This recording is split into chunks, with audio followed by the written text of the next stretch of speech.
how many hours of sleep does a healthy adult need? At least 7. Is 11 depressing? 11, something's going on. Okay.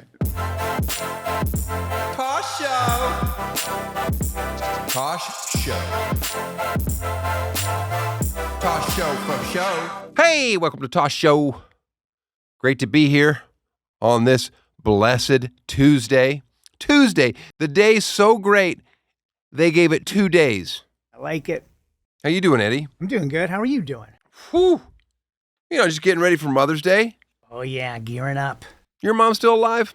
She is, yeah. Good. She's still alive. Good. That is awkward when you ask somebody and they're like, no. I mean, I think you got to know going in if they are. No. How are you going to know without asking? I think you're doing it just to be nice.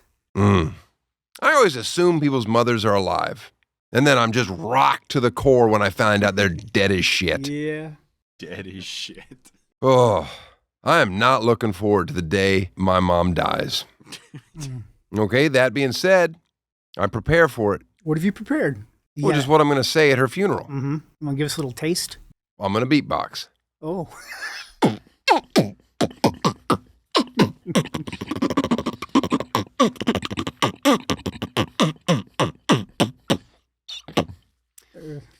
I'll tell you why I'm into beatboxing. Ever since that one NSYNC song where Justin Timberlake just went to town, I was like, oh, man, this is the most ridiculous start to a show I've ever done. It's good. I need to check into my mom because Mother's Day is coming up. Okay, now normally I just get my mom a card, but this year I got her a car. Boom. Wow. Who's her favorite prodigal son? 2 prodigal sons? Yeah, there's 2 prodigal sons. Both me and my brother Andrew strayed.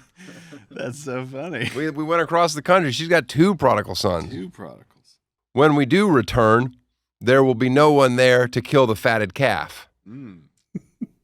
These are all things I worry about.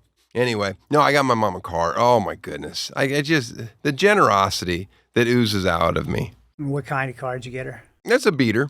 Mm-hmm. That's nice. No real lemon, but it's way worse than the car she was currently driving. No, but listen, all she talks about now is there's just too much technology in it. Let's see what that old hag's up to. I love her, don't get me wrong.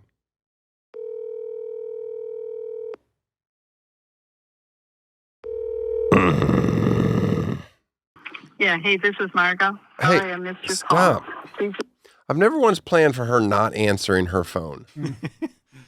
What could she be doing at 3 o'clock on a Tuesday?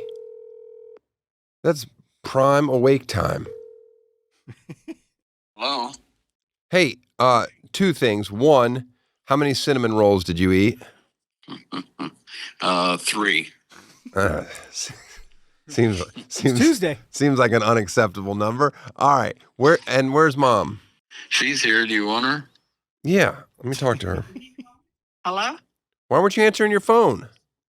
I don't know. I was just looking at my phone. It was right there. It doesn't say you called. What are you talking? Did you change your number? Oh, Uh-oh. no. I always have it silenced, but, I didn't have it in my pocket. Sorry. Have you figured out how to get your phone hooked up to your new car, the Bluetooth? Is that No, Dad's doing that. Dad is hooking his up. I'm not doing that. I don't do all that. That's crazy. There's so much. I love the new car. I really do. But there's a lot of things that I don't even know how to work. I don't even know how to open the sunroof and all the buttons on the top of it. Well, you got to get in there and tinker. Yeah. What about I will. Does the seat have massaging or no? I don't think so. Does our seat have massaging? What about cold air? Ask him if it blows cold air. Does it blow cold air out of my butt? No. I bet it does. You think it does? Yeah. There's like next to the heated seats, there's like a one like press it again, make it turn blue. Oh, by the way, this counts as my Mother's Day gift. What? This phone call? No, the car. I was going to say we're leaving this weekend for North Carolina. So I was going to tell you anyway, don't send flowers because we won't be here for a couple weeks, 2 or 3 weeks, I think. Is this your first road trip with the new whip? I really do like driving, and the thing is, I know now I should have gotten rid of the old car, but it scared me, Daniel, that last time when it heated up and it said get off right away. I thought it was going to blow up on me. It scared me a lot, and we never had trouble till January. We started having one thing after another, and it was so strange. So I hope Mike can sell it then. I wish we had done it last fall when you had suggested, but we should have done it ourselves. We should have just gone down and traded that in and gotten the car ourselves. But I don't know. It's just the timing wasn't right, but now I was afraid of that car in the end, and it was such a good car for 15 years. Oh, hey, sorry about that. I'm back. Oh, you didn't hear anything. I'm teasing. That's just a bit. I heard everything he said. It was such a. It was long. It was so long. It was the longest I've ever talked to you. Gee. I know. Pete was worried this wasn't going to be long enough for an Act 1. This isn't going to be on. This isn't a. No, Daniel, don't say that. I'm not. Don't worry about it. All right, let me go then. I got work to do. Safe travels. Talk to you soon. Love you. Bye. Bye. I tell you what, I could use a nap now. And today's guest will watch me. Enjoy. Tosh Show. Original Penguin is an iconic American clothing and lifestyle brand known for blending vintage flair with modern fun. With a rich heritage dating back to 1955. Original Penguin has been a trendsetter in men's fashion for 70 years. From its start as a groundbreaking golf apparel company to a lifestyle brand that celebrates self-expression. Today, they make fun clothes for fun days. From their iconic polos to versatile suits and fragrances. I didn't know they made fragrances. All right, to get your hands on Original Penguin's pieces to start embodying the original good time lifestyle, go to originalpenguin.com and use code TOSH for a 20% off discount. That's originalpenguin.com and use the code TOSH for 20% off your order. I tell you what, guys, that's a good deal. Tosh Show. My guest today has dedicated her life's work to my favorite part of the day. She has a medical degree in counting sheep. Please welcome the sleep guru herself, Meredith. Meredith, thank you for being here. Thank you for having me. My first question, Dr. Meredith, do you believe in ghosts? No. It's good to hear. They still scare me, though. Well, sure. If a lot of things that aren't real, if they appeared, would terrify me. You were born in Korea and adopted by a family from Akron, Ohio. Now, I want you to be honest. As an infant, when you found out that you lived in Ohio, were you like, this is fucking horrible? My favorite T-shirt of all time it's a T-shirt of the skyline of Cleveland, and it says, Cleveland, you've got to be tough. Which is true. How is that skyline? Is it? Are there memorable buildings to make up that skyline in Cleveland? Not really. There's the Key Bank building, and there's the Rock and Roll Hall of Fame. Oh, that's right. I forgot about the Hall of Fame. That's kind of the highlight. Yeah. Yeah, I've walked around that thing a few times. Never stepped foot inside, but I've walked around it. Mm-hmm. As a first-generation immigrant with white parents, what was Ohio like in the 80s? Were you aware? Did you feel like, oh? Yeah, I mean, I never even knew the term transracial adoptee until I think I moved to Seattle. But you do have this like George of the Jungle feel when you're like Asian on the outside, but you think like a white person. Oh, what does thinking like a white person mean?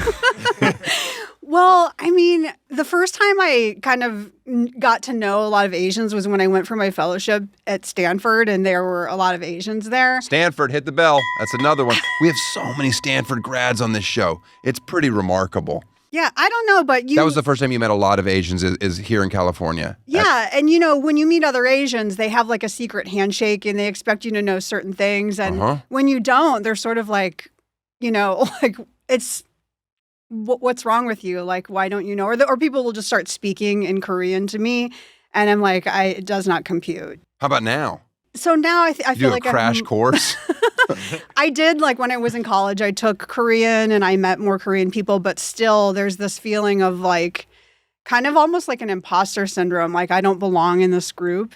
You know, it's kind of an interesting like racial identity to come from, I guess. What about with your children? Are you making them more aware of their... So my daughter, she's in kindergarten. She came home and she said, I told her that she's half Korean because they were talking about that. And I said, you know, you're half Korean. And she said, well, will I be full Korean when I grow up? It's a great question. That's a good kid. I like it. It's hard to explain. Of course it is. Yeah. Oh, but it's fun. Yeah, it's interesting to explain. You attended the Ohio State University. Yes. Did you say it like that? Yes. Like a complete asshole? That's how we say it. Because there's Ohio University. I know. And we don't want to be associated. Those two rarely are confused with each other. But okay. Did you have a good time at that university? Quite a party school, no? I did. I had a really good time. Really good time. Columbus has always been one of my favorite cities to perform in, to do shows. Yeah. I love going there. What's your least favorite Ohio city? Dayton. Dayton? Dayton is awful. You ever been there? Just briefly. Oh, it's no good. That's a garbage city. John back there, he's from Ohio. So he cares about everything. Oh, I don't care at all. Where are you from in Ohio? I grew up very east, probably like 2 hours from Columbus. Okay, 2 hours from Columbus. It's not even a place. 2 hours, you can go across the whole state. It takes 4. All right. So you're a sleep expert. I am. I'm a sleep neurologist. Somebody has sleep problems. What do they do? What are their normal complaints or problems when they come to you? What's the process? Basically, I evaluate people and I try to use my training and try to classify their disorder into medical descriptions. So, for instance, snoring is a really common reason people will come see me. Being sleepy during the day is really common. Insomnia is really common. And then you'll get some unique things like sleepwalking, acting out my dreams type things, nightmares. That's fun. People start walking around and doing things. It's interesting. My brother was actually a sleepwalker, and he would do things like climb out he would punch out his window and like jump off the roof and like run around and ring the doorbell. And I have a lot more sympathy for my mom now that I'm a mom. That's a crazy person. It was very severe, and I think it was Were like you traumatizing. terrified of him? Well, I was slept through it. Yeah, until one day.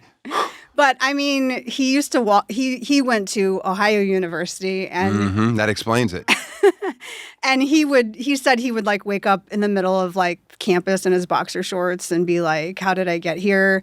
Is he still doing this nonsense? I think it's better now. I think he like grew out of it to some degree, but he like can't, if he goes to a hotel or like spends the night, he wants to sleep on the first floor or the basement. So there's like long lasting effects of it. Jesus. Yeah. I would travel with handcuffs and just literally handcuff me to the bed every night, and then you can uncuff me in the morning. Not a bad idea. I mean, there are some people that we have them like zip themselves up in like a really tight sleeping bag and like put mitts on their hands, and they can't have anything sharp in their room. Do you watch these people sleep? Is that part of your job ever? It is. Ugh, it's so weird. I mean, do you get bored? Or you just got like a motion sensor that lets you know when the highlights are coming? Yeah, well, so we record it, and then I would page through it. Right, you don't go to their house and just hover. No. There's no personal visits. That seems like a fun thing to do. Don't mind her. She's just going to watch us tonight. Well, nowadays, too, people will record themselves and they'll send me things. Like sometimes I'll get a message on social media like, can you just look at this video? And it's interesting sometimes the way people set up cameras, and like people will like do it just of their eyes. And I'll be like, yeah, that's just as you're falling asleep, your eyes kind of rove side to side, and it's just normal. They thought they were possessed or something? They something? thought it was something wrong. How many of your clients' sleep issues are actually linked to unresolved trauma? I would say a pretty high percentage, maybe 30%. Okay, so you're basically a therapist. Yes. Are they expected to tell you like stuff that they went through? They don't always tell. People, I've had people write me a letter years later and tell me something that they were holding in and they finally addressed it. Right when I see you, what's the first thing we have to do? We would just talk for about an hour about your sleep, about your life, and me really understanding what you're trying to fix. Insurance cover this? It does in Seattle, I bet. It does. Does it everywhere? It does. Do you take insurance or no? I take out-of-network insurance. Okay.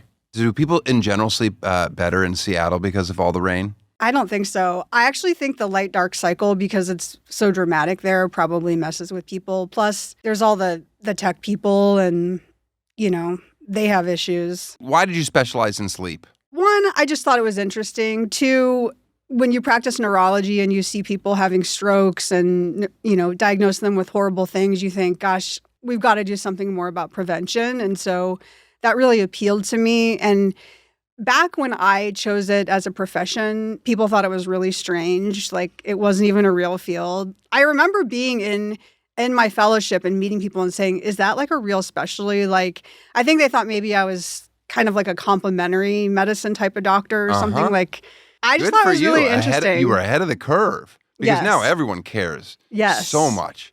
I mean, listen, my father-in-law, just watching him strap up his CPAP machine at night, and I'm just like, and then he's bragging about his scores in the morning.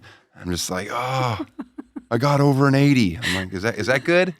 It is good. Okay. How many hours of sleep does a healthy adult need? At least 7.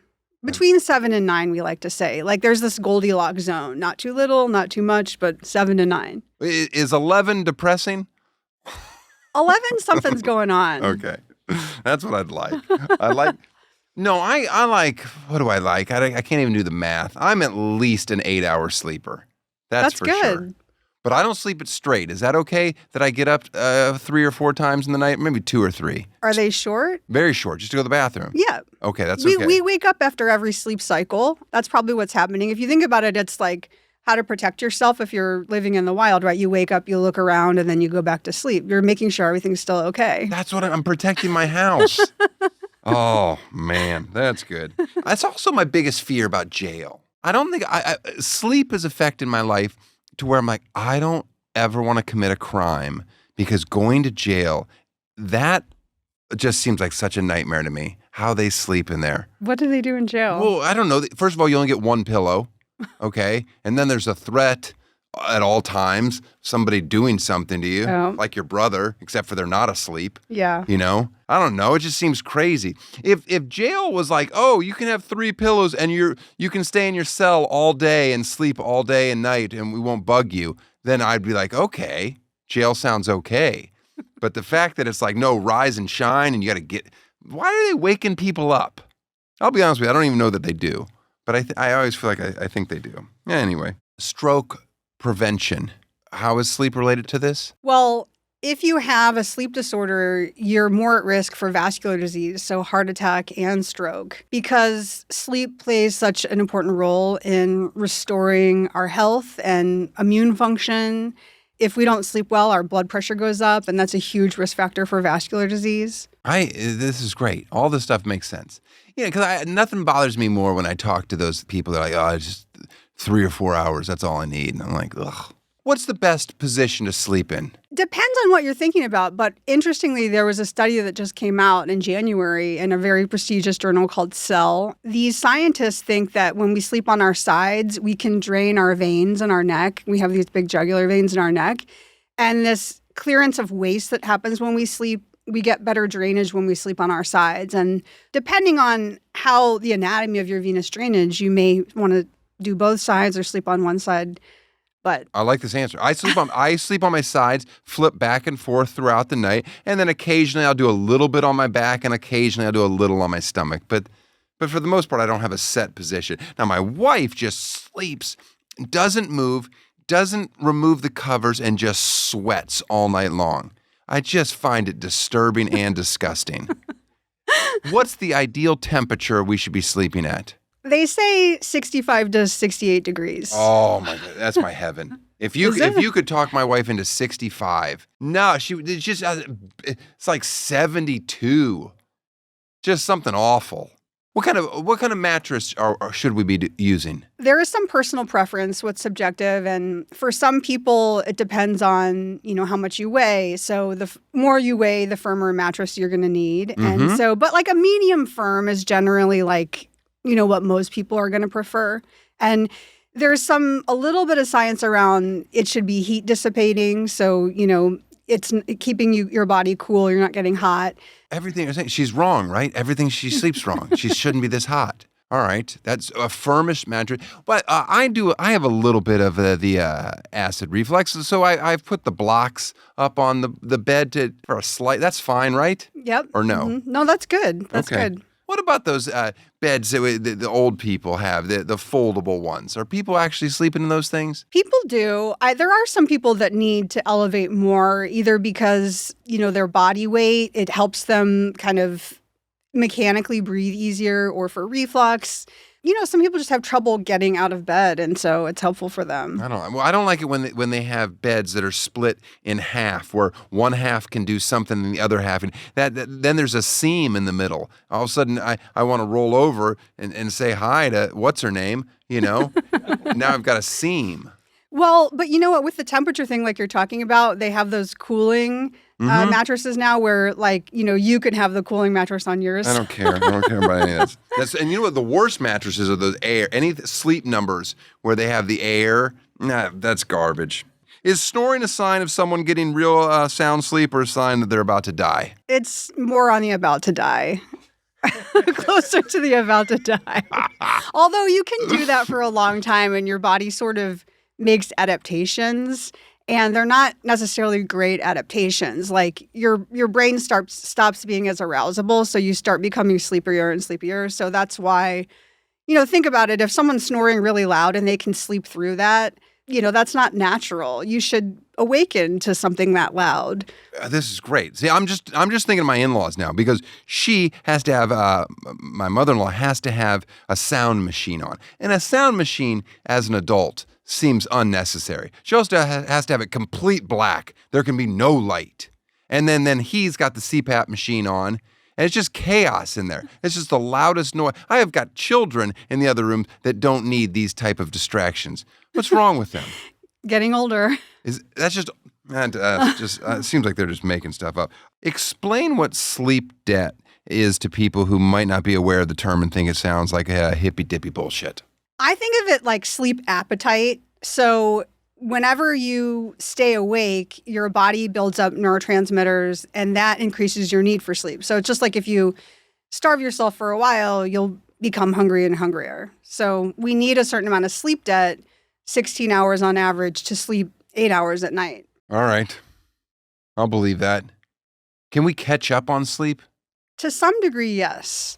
So, for instance, if you're very sleep deprived, let's say you have a big test or something this week and you don't get great sleep, and then you can make up for it on the weekend. But if you're chronically sleep deprived, if you just think about in terms of math, if you add up those hours, it becomes so many hours if you're chronically sleep deprived that you really can't catch up on it. My mother, I was not a great student. Now, you were a great student, but my mother's advice to me always was, sometimes I would be overwhelmed about a test, and her advice instead of studying really hard, she'd be like, well, just make sure you have a good night's sleep. That was always her advice to almost everything.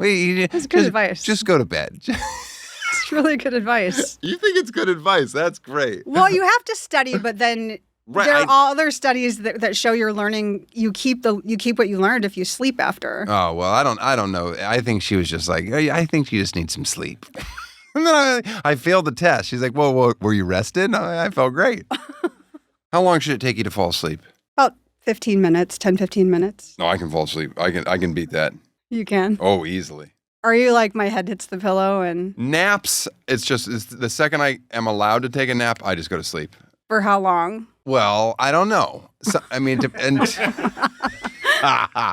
as long as I'm allowed to. If I had my dream nap, it would probably be close to an hour. But usually they're much shorter than that.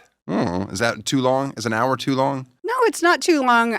There are different lengths of naps that have different benefits. So like the power nap, you're getting a certain number of minutes of stage 2, and that's performance enhancing. And then We say like the perfect nap is one sleep cycle, midday. And so there's like different times you would take it to try to get different distributions of your sleep stages. I just feel like I'm very European. I just need a nap after I eat. If I eat lunch, I want to go down almost immediately. Can napping be a problem? The only time I'm really against them is for people who struggle with chronic insomnia. They're very counterproductive to that. Or sometimes people fall asleep on the couch and then they get up to go to bed and then they can't sleep because they've, just slept for a while. My wife every night falls asleep on the couch at night. And I'm like, well, why don't we just get up and go to bed? And she's like, oh, I don't want to go. I'm like, she just wants to go to sleep twice, basically. It seems so unnecessary. But the ordeal of doing all the stuff before bed is too much, I guess. We have no TVs in any bedroom in our house, but everybody gets an iPad. I'm kidding. No, we don't have TVs. I remember when I was like, no, there's a TV in the family room, the end. It's the phones and the screens that are the biggest problem with good sleep.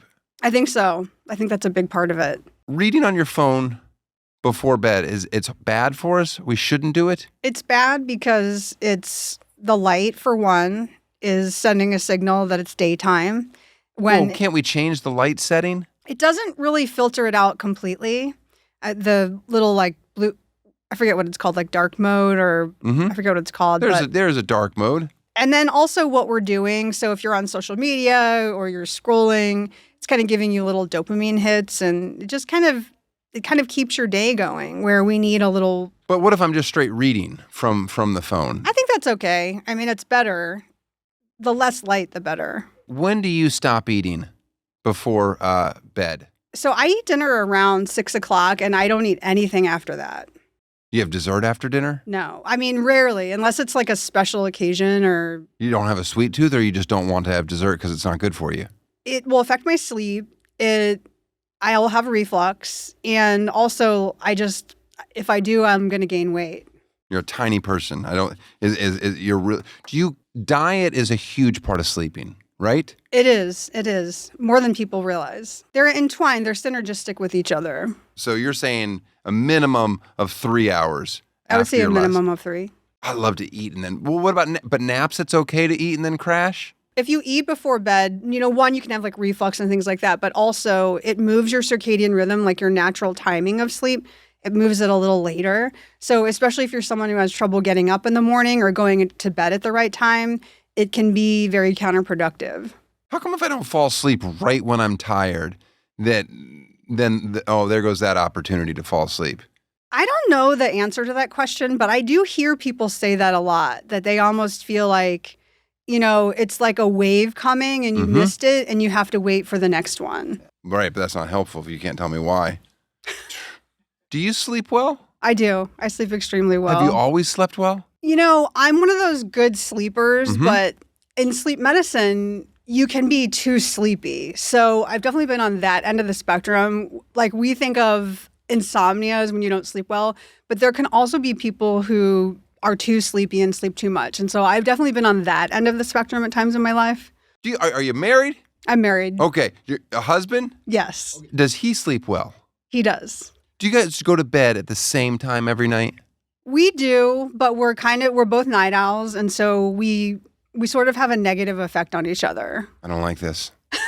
Okay, you're both night owls. So what time do you go to bed at night? Well, now because I have young kids, I try to go to bed by like 9:30, 10. But before kids, it was like midnight. What time do you wake up? What time do the kids wake up? My kids wake up around 6:45, 7, but I get up at between 6 and 6:15. I'm just getting your routine. We have the exact same age kids. You have a 2-year-old and a 6-year-old. We both have 2-year-olds and 6-year-olds. Every minute that I'm awake past them going to bed, I feel is wasted. I'm like, I should just go down. What am I doing? What? We're going to start a new series? Like, this is not the time. This is time to recharge. Yes. So I go to bed very early. Did your kids sleep well?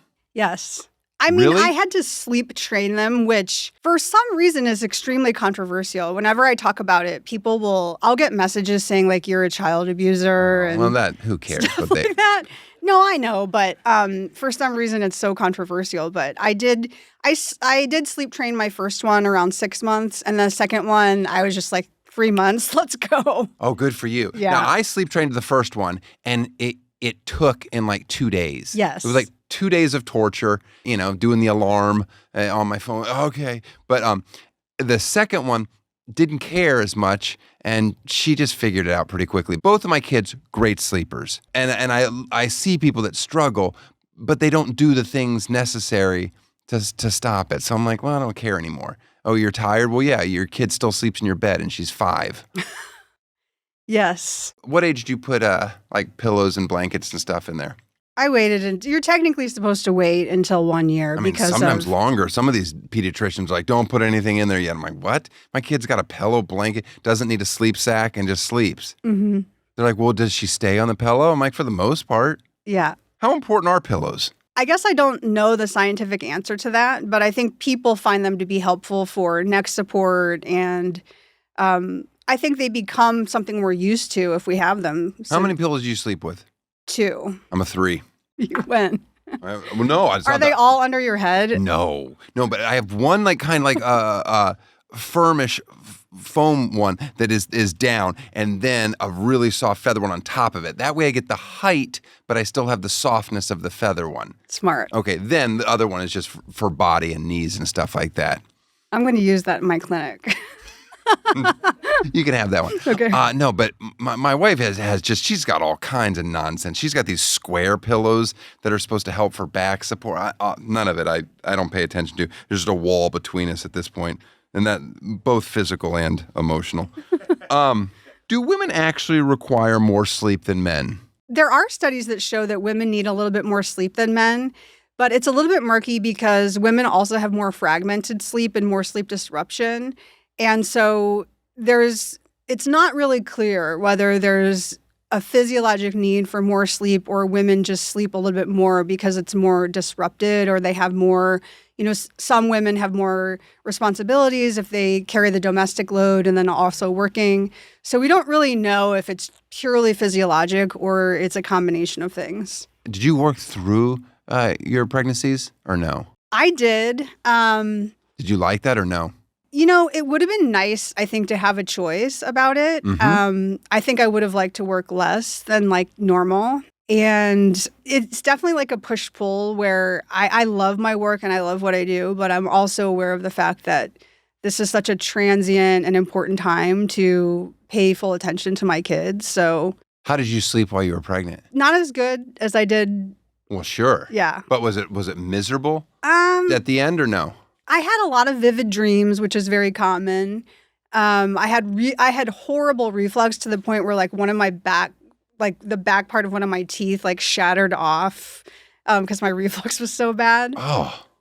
So yeah, and then I had all the pillows. Yeah, did you do the big snake one that wraps around you? Yes. Oh, I hated that thing so much. The day that thing left our bedroom, I was just so excited. Just because it takes up so much space? I don't know. No, because putting the dumb pillowcase on it is maddening. It's so fucking hard. It's a 2-person job. I need somebody to hold while I'm pulling. I didn't like that. My son doesn't close his eyes all the way when he sleeps.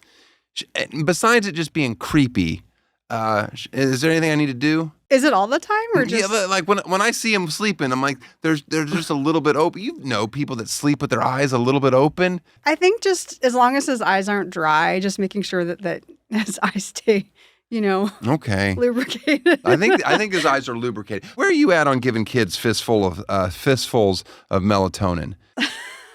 Not good. Not good. Good to know. I would never do that. What about melatonin in general? I like melatonin for very specific reasons for short periods of time. I think it can be appropriate, but it shouldn't be a substitute for trying to form the natural behaviors and creating patterns and consistency with your kids around bedtime. Okay. Have you ever used it for your kids? A few times. Okay. Me too. What should we sleep in? And what do you think of people that sleep naked? It's disgusting. Leading the witness? No comment. Okay. No, Are you a naked sleeper? Is that what I just learned No. by you saying no comment? No, I'm not. I'm not. I think you have to dress for the climate you live in. You know, I mean, Nonsense. no, I mean, Bedrooms like are controlled climates. Well, not necessarily. Like in Seattle, no one has air conditioning, right? And so Malibu, nobody has air conditioning. Just really? So you know. Uh-huh. Okay. But is there a nice breeze all the time? Yeah, always. Okay. But if it's really hot, obviously you're going to sleep in something lighter. But, they say like moisture wicking and like heat dissipating fabrics are good.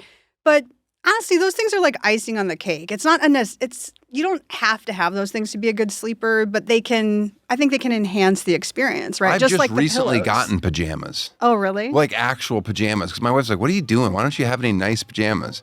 I don't like sleep. My grandpa, I have one pair of his pajamas because I as a child, I remember all of his pajamas. And he had all those, like the pants with the shirt and the button. I'm like, what, he's sleeping in a little suit. Everybody that's on the show gets a gift. It's just stuff I bring from my house. You're not going to like any of these things. Don't worry about it. I tell my kids, they have birthday parties. You do birthday parties for your kids? Yep. Do you invite their friends? Yes. Do you allow their friends to bring gifts? Yes. Okay. I say no gifts. I'm always like, no gifts. No, thank you. Just whatever. I don't care.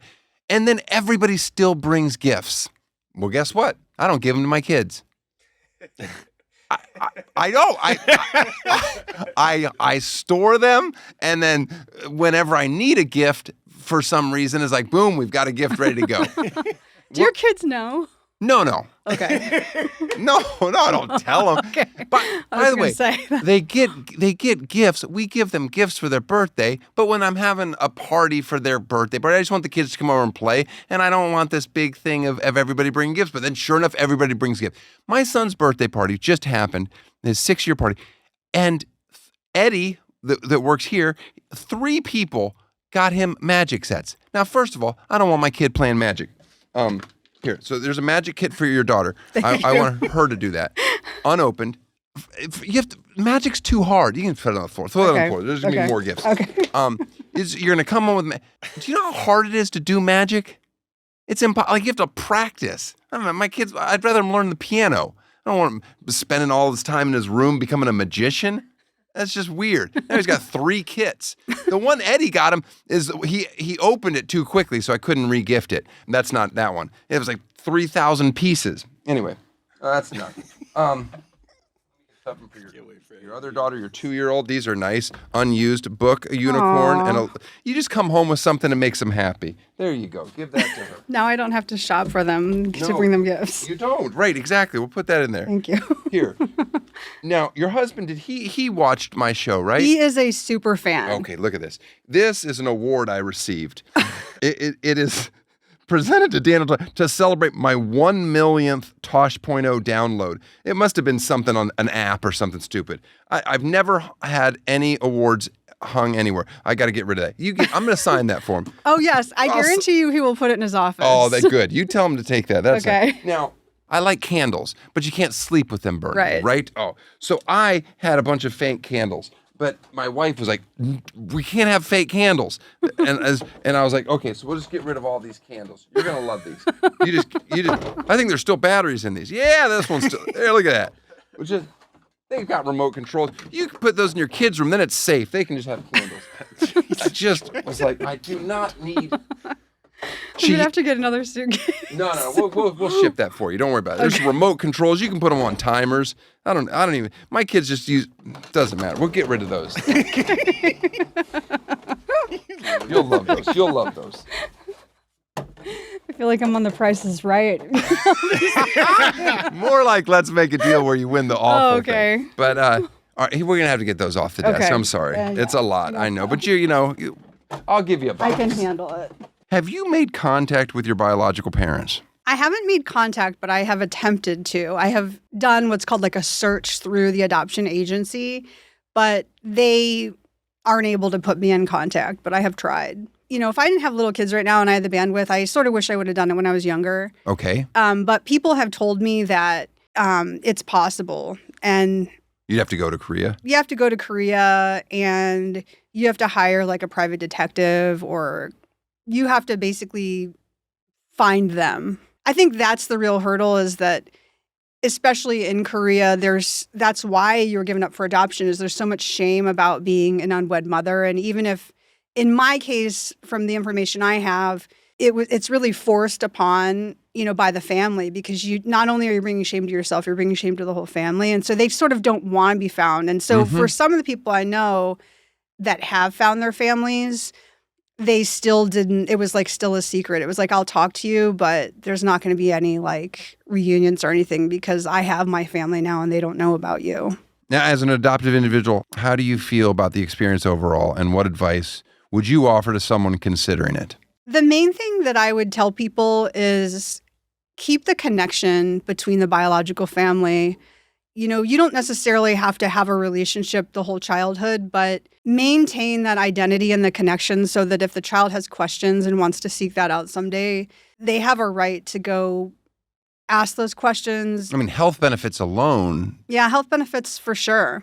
I've looked into adopting before. I think in California, all adoptions have to be open adoptions. It can't be a sealed off private like it used to be. Is that true or no? I don't know that for sure. I think that's true. I don't know. That was what I was told now, which I think is a good thing, is what you're saying is what we should do. Can you have a nightmare and still have good sleep? You can. A lot of it has to do with the way the person subjectively interprets that experience. Usually when people come to see me for that, they're not having a good sleep. I mean, that's why they're there, to see me. Is lucid dreaming a real thing? It is. Can you do it? I've experienced it, but I'm not one of the rare people that can do it frequently, who experiences it frequently. But I've never really trained. I think you have to train yourself to some degree. How do we know that people are actually good at it and or doing what they say? We just have to take people's word. There's no way to track it, right? Yeah, but sometimes like there's a famous researcher that did these experiments where he would be following people's eye movements and they would wake up and say they were playing like a ping pong match. And, there can be little things like that. Okay, well, that's the one thing that goes back and forth. True. But no, you do have to take their word for it. Yeah. I mean, I've tried to control a dream or two, but at some point I'm like, I'm just wide awake at this point. This is no longer a dream. Well, you're supposed to ask yourself during the day, am I dreaming? Am I dreaming? And then by saying that and practicing it, then that should happen to you when you're dreaming. And then supposedly you'll realize that you're dreaming. That's supposedly the first step. And then once you have that awareness that you're dreaming, then you can try to control the dream. All right. I'm going to start working on it. Am I dreaming? Am I dreaming? I'm going to do that all day long.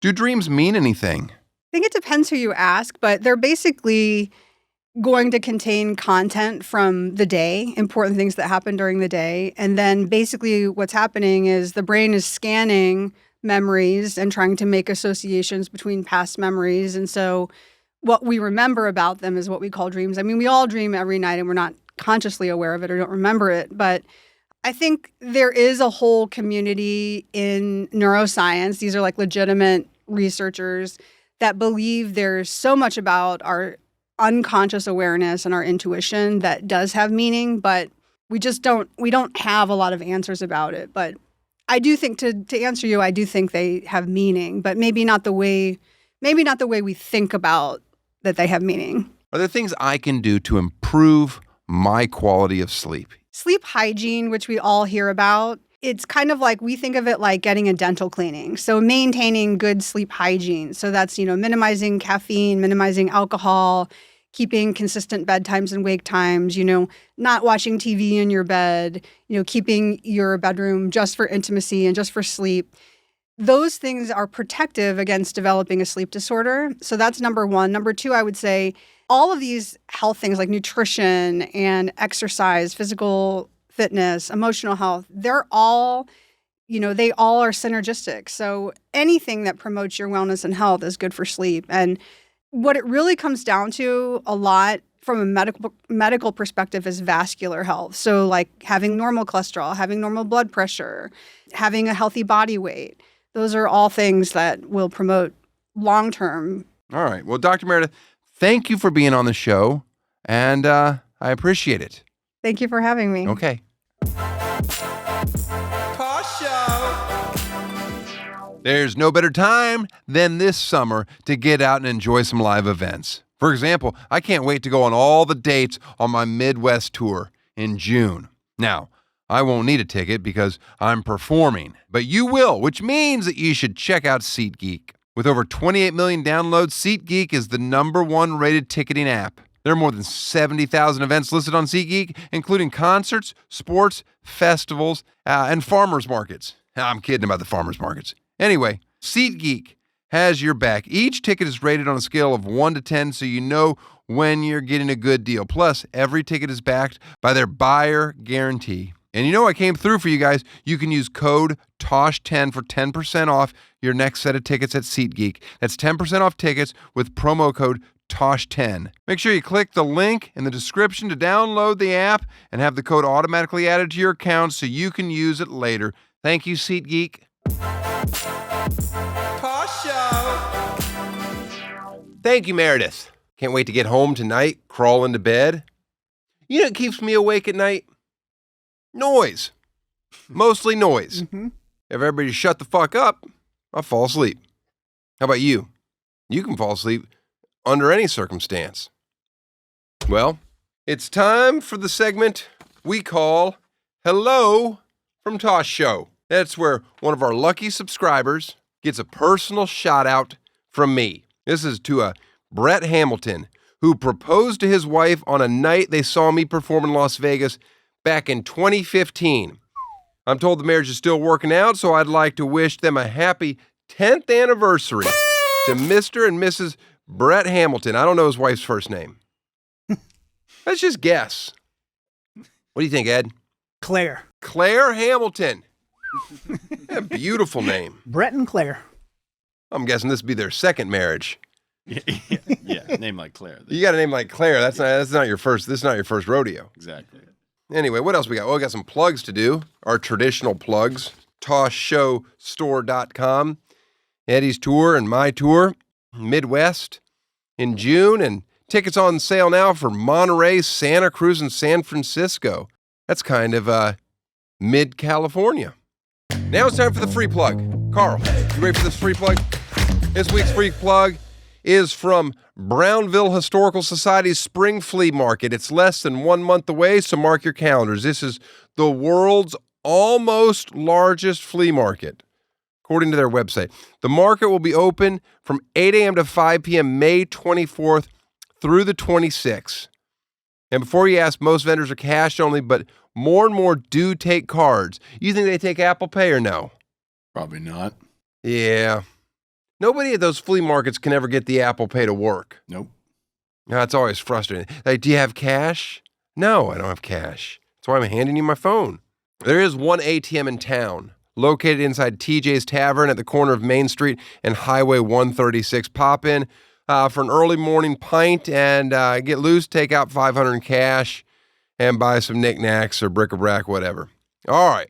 There's going to be several food vendors, ranging from funnel cakes to ribs and hamburgers. That's not really much of a range. What do you expect? This is southeast Nebraska. You're practically in Missouri. They're not known for any type of food, are they? I can't imagine. Anyway, you're encouraged to park on the side of the street in Brownville and along Highway 126. They're encouraging you to park along a highway? It can't be a real highway. Nope. It's got to be like a slow speed limit there. Main Street will be inaccessible during the flea market hours, so don't even think about trying to park there. Public restrooms are located in the town hall. Oh, man. They're going to let everybody from a flea market take a dump in the town hall? Roll in there. Oh, that's irony, right? Those funnel cakes. Ugh. What do you buy at a flea market? Is there like go-to things that you want? Lawn art. A flea market is just like a farmer's market, but just stuff, not food, right? Yeah, it makes sense. That's just are people like making new stuff? Or flea market's not always just it's not like a garage sale, is it? No, I would say it's elevated. It's an elevated garage sale. Yeah, it's much bigger. Right, but I mean, some people just like they're selling brand new art and things. Craft stuff. Yeah, Crafts. I tell you what, what's better, a flea market or a craft fair? Flea market. Flea market's better than a craft fair? Yeah, you get hamburgers at flea markets. Oh, there's no hamburgers at a craft fair. No. That's interesting. See, I think I'm used to craft fairs. I don't think I'm going to flea markets very often. You know what? I might go to this flea market when I'm up in Omaha.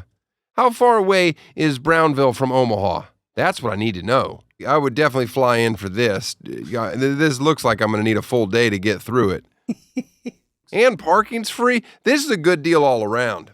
Well, I can't wait to get up there and spend some quality time with the good people in southeast Nebraska. We'll see you next week. Tosh Show. Tosh Show. Tosh Show for show.